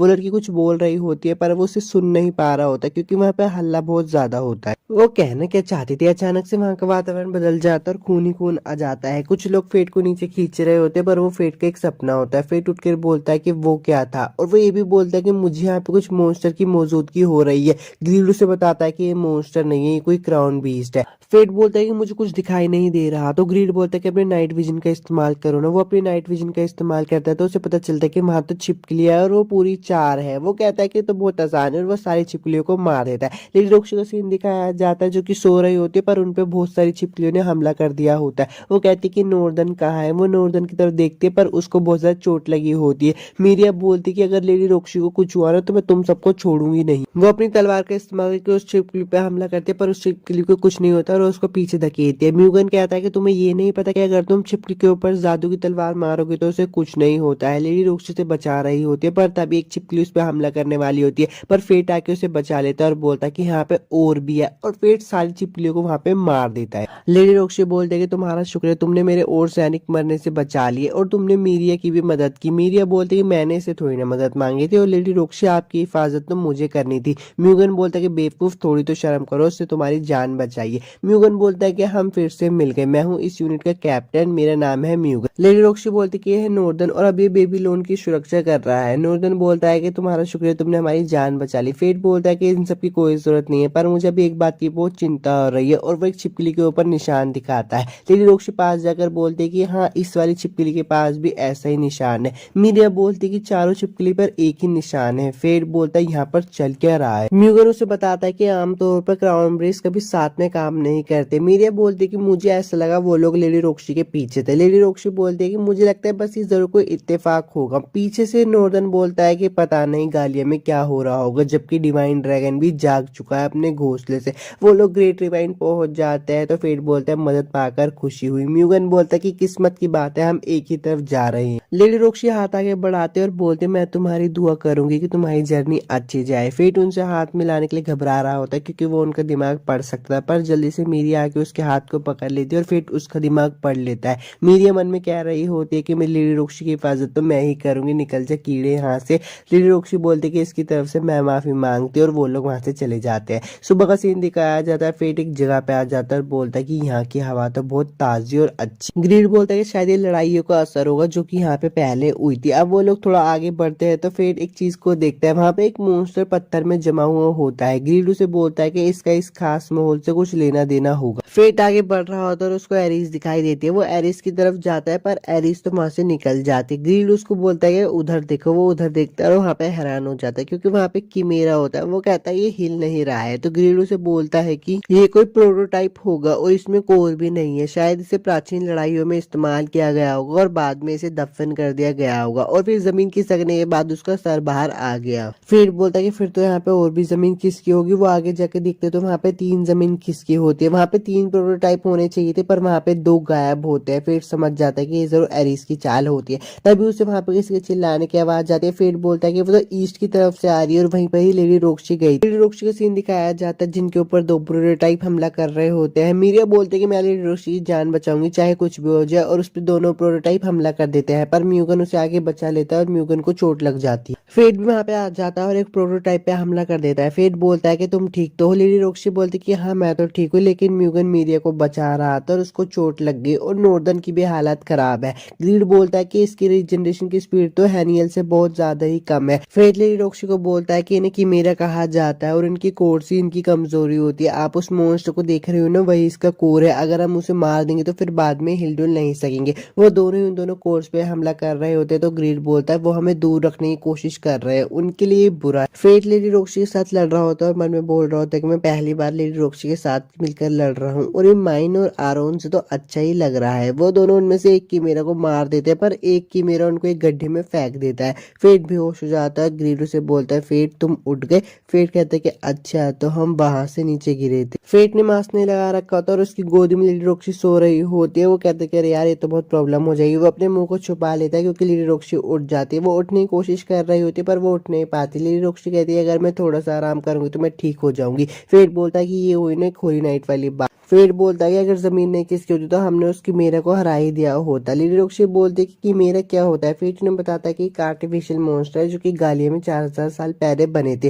लेडी रॉक्सी बोलती है कि मुझे जानना है तुम्हें कीमेरा के बारे में किसने बताया। फेट बोलता है कि इसके बारे में मुझे गालियन ने बताया। तो लेडी रॉक्सी बोलती है कि अच्छा एक जवान सी लड़की जो कि हाथों में कुल्हाड़ी लेके घूमती है, मैंने उसे बहुत बार अपने इलाके में देखा है और बेबीलोन की लोड के ऊपर उसने अपने कुल्हाड़ी से वार किया था। फेट बोलता है कि हाँ बड़ी खतरनाक लड़की लगती है। लेडी रॉक्सी बोलती है कि अफवाह है कि वो एक स्कल मास्क वाले पहने जैसे जवान आदमी के साथ घूमती है। फेट बोलता है कि अच्छा ठीक है देखो मत, हाँ मैं ही हूँ जो उस लड़की के साथ सफर कर रहा हूँ। लेडी रॉक्सी उसको देख रही होती है तो फेट बोलते कि आप मुझे ऐसे क्यों देख रहे हो। लेडी रॉक्सी बोलते कि जो मैं देखकर मुझे किसी अपने की याद आती है, पर ऐसे लगता है कि वो मेरे साथ ही है। अब जब हम बिछड़ गए हैं तो मैं सोच रही हूँ क्या वो वहाँ पे खुश होगा। तो फेट बोलते कि हाँ वो खुशी होगा, उसके पास तुम जैसे इतनी अच्छी लड़की है जो उसकी चिंता करती है। लेडी रॉक्सी बोलते कि हाँ तुम सही कह रहे हो। तभी फेट को भूख नहीं लगती है और उसकी आंखों का कलर बदलने लगता है। लेडी रॉक्सी बोलती है कि तुम्हारी आंखों का कलर बदल रहा है। फेट वहां से भाग जाता है और बोलता है कि बुरा हुआ। तभी वहां पे उसके ऊपर वो किमेरा हमला कर देता है। फेट उस किमेरा को भी मार देता है। वो कहता है कि अच्छा, अब तो मुझे पता चल गया कि लेडी रॉक्सी के पीछे कोई तो पड़ा है उनकी जान लेने के लिए। लेडी रॉक्सी आ जाती है वहां पे, तो फेट बोलता है आप चिंता करने की कोई बात नहीं, मैंने इसकी मेरे को हरा दिया। पर वहां पे जमीन खिसकने वाली होती है, इसलिए फेट लेडी रॉक्सी को बचा लेता है। वो देखते हैं कि म्यूगन और मीरिया उन लोगों को बचाने आ गए। एपिसोड 10 खत्म हो चुका है। वो एपिसोड 11 के एक्सप्लेनेशन को शुरू करते हैं। एपिसोड की शुरुआत में लेडी रॉक्सी बोलते हैं कि अब अपनी तलवार निकालो, मैं तुम्हें लड़ाई के लिए चुनौती देती हूँ। तो फेट बोलता है मैंने कुछ किया है क्या? मीरिया वहां पे आती है और बोलती है प्लीज मासूम मत बनो, तुमने लोगों के साथ झगड़ा किया है और उनकी प्रॉपर्टी तोड़ी है। तो फेट बोलता है कि मैंने तो इसलिए किया क्योंकि उन्होंने पहले मुझ पे हमला किया। तो लेडी रॉक्सी बोलती है कि फिर भी मैं अहिंसा नहीं सहन कर सकता। फेट बोलता है कि तो मैं क्या करूं? लेडी रॉक्सी बोलती है कि तुम रॉयल आर्मी को ज्वाइन कर लो, ऐसा करने से घमंडी वॉरियर भी तुमसे पंगा लेने से डरेंगे। तो फेट बोलता है मेरी चिंता करने के लिए शुक्रिया, पर मैं ये सब नहीं करने वाला। लेडी रॉक्सी बोलती है कि मुझे पता था तुम यही जवाब दोगी। लेडी रॉक्सी बोलते हैं अगर तुम मेरी बात नहीं मानोगे तो तुम्हें सलाखों के पीछे जाना होगा। फेट बोलता है कि मुझे मंजूर नहीं और अपनी तलवार निकाल लेता है। लेडी रॉक्सी बोलते है कि तुम बिना मैन निकाले ही तलवार से लड़ोगे, अगर टूट जाए तो नाराज मत होना। फेट बोलता है कि मेरी तलवार एक खास तरीके से बनी है, इसलिए कोई बात नहीं। और उन दोनों के बीच में लड़ाई शुरू हो जाती है, पर फेट सीरियसली नहीं लड़ रहा होता। तो लेडी रॉक्सी से बोलती है अगर अपनी पहचान तुम्हें छुपा के रखनी है ना तो सीरियसली लड़ाई करना शुरू करो। तो फेट बोलता है ठीक है, जैसा आप कहते हो वैसा ही होगा। फेट अपनी ताकत को निकाल लेता है और वह होली सोर्ड की ताकत को इस्तेमाल कर रहा होता है। लेडी रॉक्सी बोलती है अरे तुम तो होली नाइट भी नहीं हो और तुम्हारे पास होली सोर्ड भी नहीं है, फिर भी तुम होली सोर्ड की शक्ति को कैसे यूज कर पा रहे हो? तो फेट बोलता है कि मैंने तुमसे कहा था ना मेरी तलवार बहुत खास है, असल में एक वेपन एड ऑन है जो होली सोर्ड की टेक्निक को सुधारता है। ये मैजिक क्रिस्टल से बनी हुई है जो कि मैं ग्रेट रवाइन से लेकर आया था। तो लेडी रॉक्सी बोलते हैं अच्छा, अगर तुम्हारी तलवार इतनी ताकतवर है तो मुझे लगता है तुम पहले एक होली नाइट रह चुके हो। तो फेट बोलता है कि ऐसी कोई बात नहीं है, मैं तो सिर्फ एक आम योद्धा हूँ। उनके बीच में लड़ाई शुरू हो जाती है। फेट लेडी रॉक्सी पे भारी पड़ रहा होता है। तो मीरिया बोलते है क्या लेडी रॉक्सी हार जाएगी? लेडी रॉक्सी हिल रही होती है पर तभी उनका पेंडेंट बाहर आ जाता है। फेट का ध्यान उनके पेंडेंट पे होता है क्योंकि फेट ने उन्हें दिया होता है।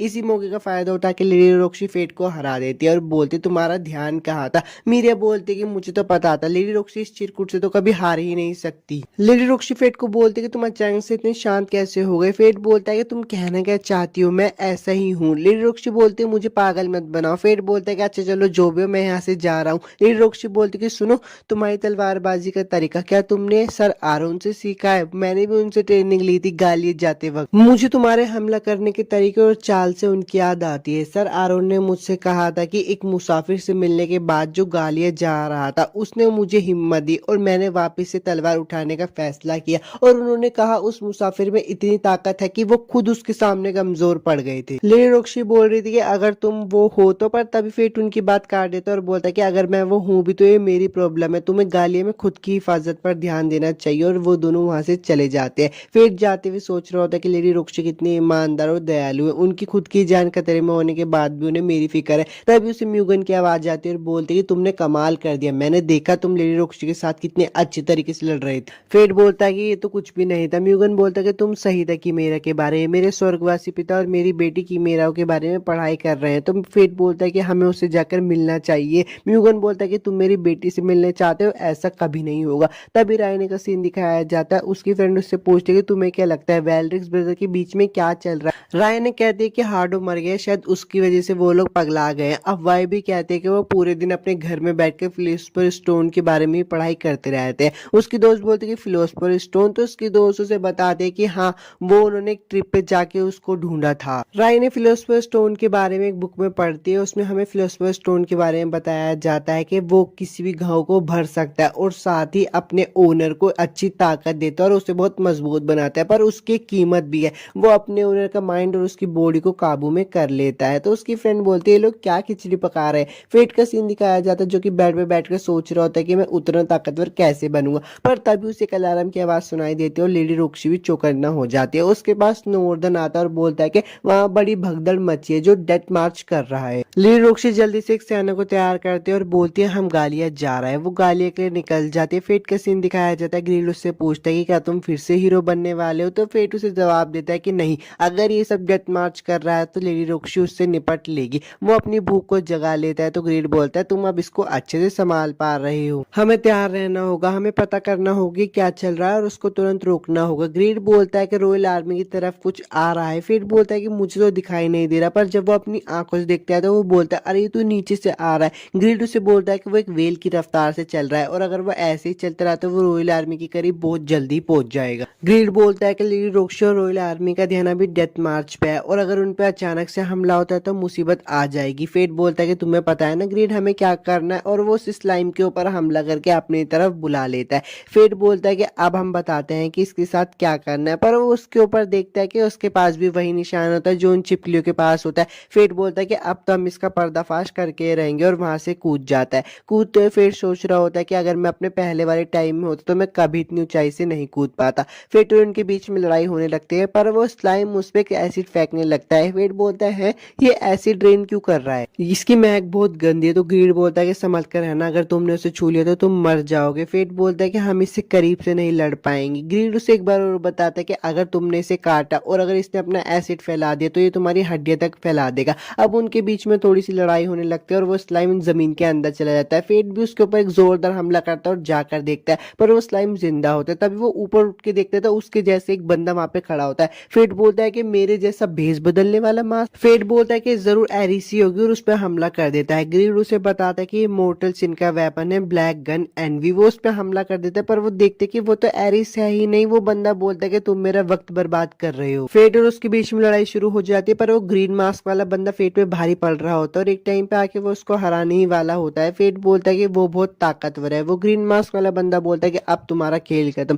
फेट अपनी ताकत से बोलता है कि ग्लूटोनी स्किल्स, मुझे वो सारी ताकत दो जो मुझे चाहिए और वो ताकतवर बन जाता है। उन दोनों के बीच में फिर से लड़ाई शुरू हो जाती है पर इस बार फेट उस ग्रीन मास्क वाले बंदे पे हावी हो रहा होता है। फेट उस ग्रीन मास्क वाले बंदे का मास्क हटा देता है तो वो बोलता है तुम तो नॉर्दर्न हो। वो ग्रीन मास्क वाला बंदा बोलता है कि तुम आधे सही हो और फ्लूट बजाने लग जाता है। फेट बोलता है फ्लूट क्यों बजा रहे हो। वो लड़का बोलता है कि तुम जल्दी ही देखोगे। उसके फ्लूट बजाने से डिवाइन ड्रैगन भी आ जाता है तो ग्रीड फेट को बताता है कि वो ड्रैगन वेस्ट की तरफ जा रहा है जहाँ पे लेडी रोक्शी है, हमें उसे बचाना ही होगा। फेट उसे बचाने के लिए जा रहा होता है पर वो ग्रीन वाला बंदा बोलता है कि अब हम दोनों इस लड़की को मारना चाहते हैं तो उसे बचाने के लिए अपना पूरा दम लगा दो और उसको जाने से रोक भी रहा होता है। वो ड्रैगन लेडी रोक्शी के पास पहुंच ही जाता है और उस पर लेजर बीम का हमला करने ही वाला होता है पर फेट उस पर अपनी पूरी जान लगा के उन्हें बचा लेता है। लेडी रोक्शी बोलते है क्या तुम फेट हो। तो फेट बोलता है हाँ, बहुत समय बाद मिली लेडी रोक्शी, मैं आपके भागने के लिए समय निकालता हूँ, आप यहाँ से भाग जाना। एपिसोड 11 तो खत्म हो गया, एपिसोड 12 के एक्सप्लेनेशन को शुरू करते हैं। एपिसोड की शुरुआत वहीं से होती है। फेट बोलता है कि मैंने आपसे अभी तक झूठ बोला उसके लिए माफ कर देना और जो आपने मेरे लिए किया उसके लिए आपका शुक्रिया।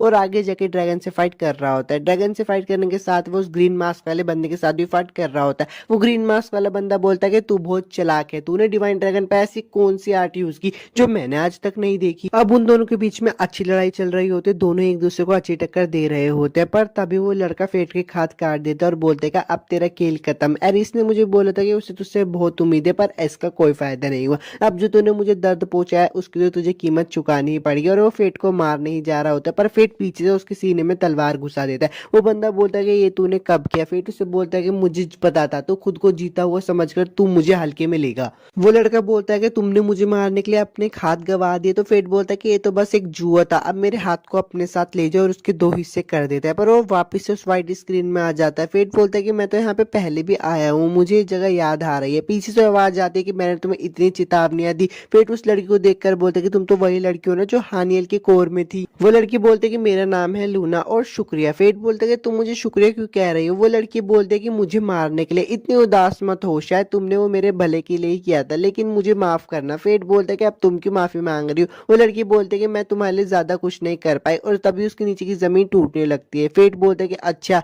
तो तुम ही से रोके हुई थी, ग्लूटोनी स्किल जो मेरे अंदर शांति तुमने उसको रोक रखा। लूना बोलते है कि अब मुझे माफ कर देना, मैं तुम्हें और सपोर्ट नहीं कर पाऊंगी। तो फेट बोलता है सपोर्ट। लूना उसे बताते कि अगर तुमने डिवाइन ड्रैगन को निगल लिया ना तो तुम अपने ऊपर से काबू खो दोगे और तुम पागल हो जाओगे। तभी उसके नीचे की जमीन खिसकने लगती है और ग्रीड उसका हाथ पकड़ लेता है। ग्रीड बोलता है कि मुझे लग ही रहा था कि तुम इतने शांत कैसे हो गए, अब मुझे पता चला तुम यहाँ थे। फेट बोलता है कि ये तुम्हारी असली फॉर्म है। फेट उसको घूर रहा होता है तो ग्रीड बोलता है अब मुझे घूरो मत, हमारे पास ज्यादा समय नहीं है, हमें वापिस चलना चाहिए। फेट बोलता है कि रुको, और लूना को देखकर बोलता है चेतावनी देने के लिए शुक्रिया, लेकिन मैं ऐसे ही डिवाइन ड्रैगन को खुला घूमने नहीं दे सकता, मैं उसे खत्म करके रहूंगा। अब वो वापस से प्रेजेंट में आ जाते हैं और फेट उसे बोलता है कि अब हमें इसे खत्म करना ही होगा, और वो ग्रिड को ऊपर फेंक के मारता है और उस ड्रैगन को फाइनली खत्म कर ही देता है। पर उसके अंदर उसकी सारी शक्तियां आ जाती है तो फेट काबू खोने लगता है। तो वो बोलता है कि रुक जाओ, मुझे थोड़ी देर और। फेट बोलता है कि अगर मैंने अभी अपना काबू खो दिया ना तो मैं डिवाइन ड्रैगन से भी ज्यादा खतरनाक बन जाऊंगा और मुझे कोई नहीं रोक पाएगा। इसलिए वो अपनी सारी शक्तियां अपने हथियार मतलब ग्रीड में फेंकने लगता है। ग्रीड बोलता है कि ओए रुको, तुम ये क्या कर रहे हो। फेट बोलता है कि मुझे माफ कर देना, पर मैं ये और नहीं सह सकता।